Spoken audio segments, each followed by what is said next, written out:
Good day mga dudes. Sa video ito mga dudes, i-share ko sa inyo kung paano mag-tono ng coil machine sa ibang paraan. Yung common na pagtutono mga dudes, hinahanap natin yung 10 cents gap ng spring at saka contact screw. So sa liner dapat 10 cents yung common na pagtutono. Tapos sa shader, 1 piso. Tapos color packer, mas malaki yung gap. Tapos yung nipple bar, dapat ganito. Wala siyang gap, magkadikit lang yung shadow. Tapos yung shader, may gap. Tapos sa color packer, mas malaki yung gap.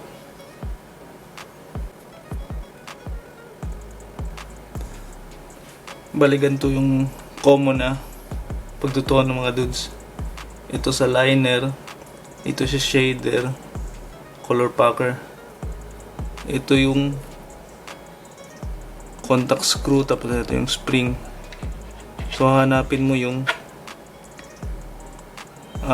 10 cents na gap dito sa liner, shader, color packer. 10 cents sa liner, tapos piso yung gap sa shader, tapos mas malaki ng konti yung color packer. Yun yung common.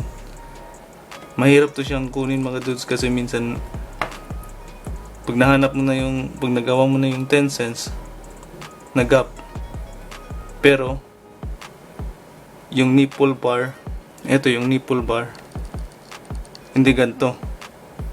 Minsan malaki yung gap, kahit ganito yung gap ng sa spring at saka contact screw. So mahirap, medyo matagal. Yung ibang paraan nito mga dudes, wag nyo na tong intindihin mga dudes, yung spring at saka contact screw. Dito kayo mag-focus, dito nyo hanapin yung 10 cents saka 1 piso na gap. Kunwari sa liner, yung 10 cents dito nyo hanapin. Dapat yung gap ng liner ganito, 10 cents. Huwag nyo na itong intindihin yung spring at saka contact screw. Tapos sa shader, mas malayo yung gap. Tapos color packer, mas malaki yung gap. Para hindi kayo mahirapan mga dudes. Eto, hayaan nyo na ito mga dudes. Huwag nyo na itong intindihin. Importante kunin nyo to dito sa nipple bar. Saglit lang.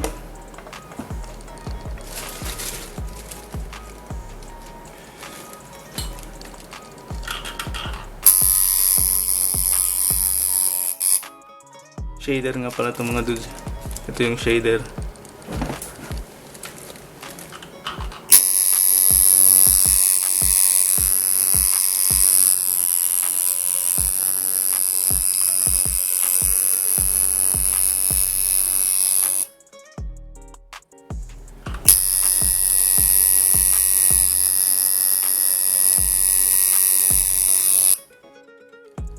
So yung gap ng shader mga dudes, gano'n, malayo. Ito yung liner ko.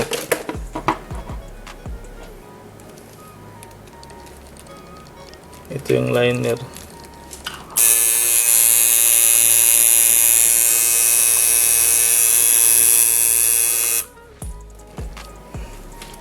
May gap siya mga dudes, pero maliit lang yung gap ng liner. Parang ganito lang yung gap ng liner to shader. Important yung mga dudes.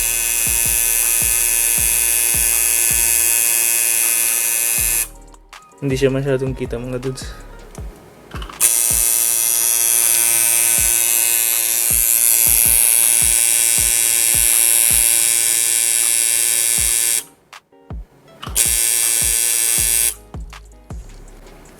Basta ganito yung ano niya, yung gap ng liner. Ito dito mga dudes yung spring. Huwag nyo nang intindihin to. I-bend nyo lang yung spring na parang 45 degree. Hindi nga ito umabot ng 45. Pero okay na. Itong gap dito, wag nyo na intindihin. Ang sinasabi nilang nickel and dime gap, dito nyo yung hanapin sa nipple bar. Para mas mabilis yung pagtutono. Tapos yung gamit kong voltage 5.5. Tips nga pala mga dudes para sa power supply.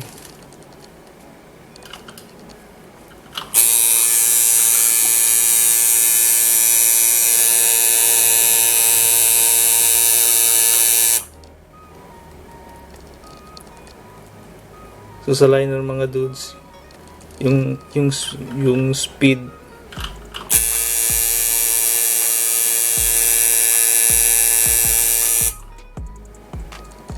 one 116, okay na yan.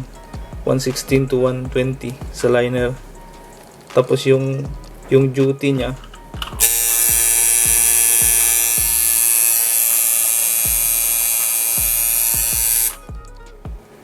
ng mga dudes dapat hindi lumampas ng 60. Dapat hindi siya lalampas ng 60.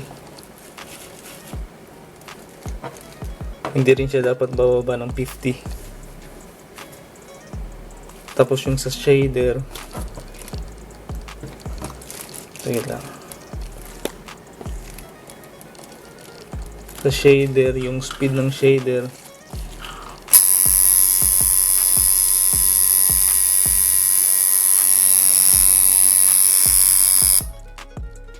yung speed ng shader 90 plus to 100, okay na. Tapos yung duty pareho lang, dapat hindi siya lalampas ng 60. Hindi rin siya bababa ng 50. Kasi kung bababa siya ng 50 mga dudes, mahina yung palo niya. Parang malambot yung palo. Tapos kung lalampas naman siya ng 60, nahirapan yung coil sa paghila ng armature bar. So dapat andun siya sa gitna. Parang ganito yung yung duty mga dudes. Dito yan siya. Wait lang ha.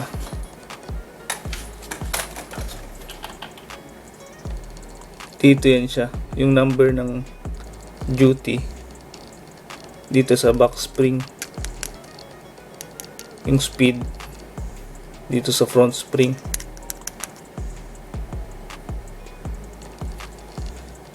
So sa back spring, kung mababa yung duty,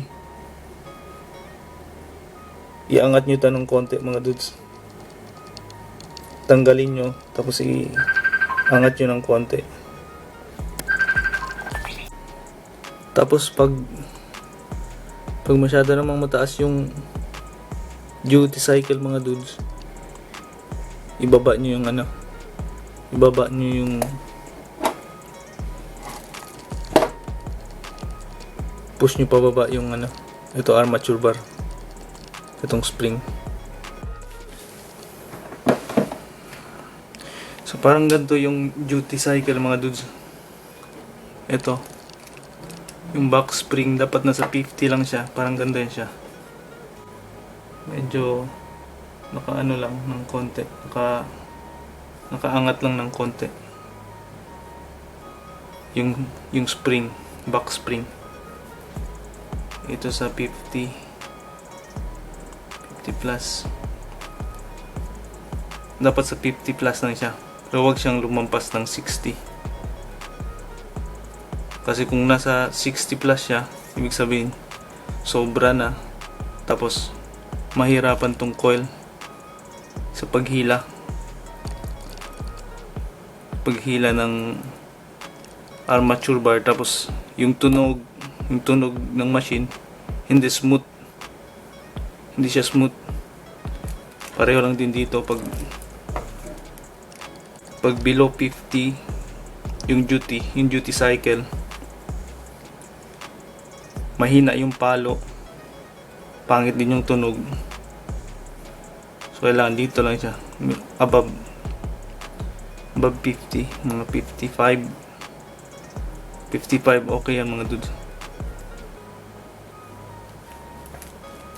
So balik tayo sa una mga dudes. So bago nyo itonon yung machine nyo, dapat loaded na siya, may needle na, tapos may rubber, tapos yun na, gawin nyo na yung eto sa armature bar. Dapat yung shadow niya may gap ng ganito, 10 cents, tapos yung shader mga 1 piso, ganun. Tapos start nyo yung machine nyo,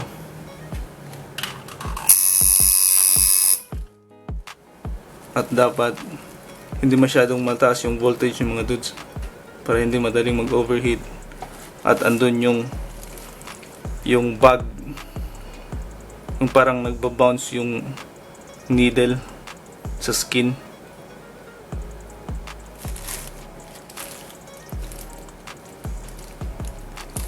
Tapos check nyo yung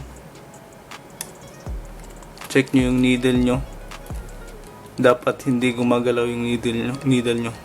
Dapat maayos yung pagkalagay ng rubber, dapat hindi nag-shake yung needle pag umaandar yung machine. Hindi siya nag-shake, pag diretso lang. Pag nag-shake yung mga dudes, hihiwain nun ng skin, hihiwain niya yung skin. So dapat ganito lang mga dudes yung needle, hindi siya magaganon, mag-shake.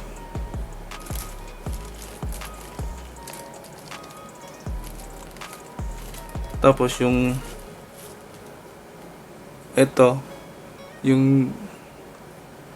armature bar, i-check yung mga dudes kung may bug, yung parang magba-bounce.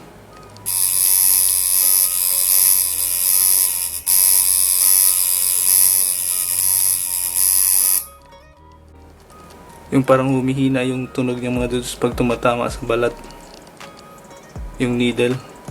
For example, ganito.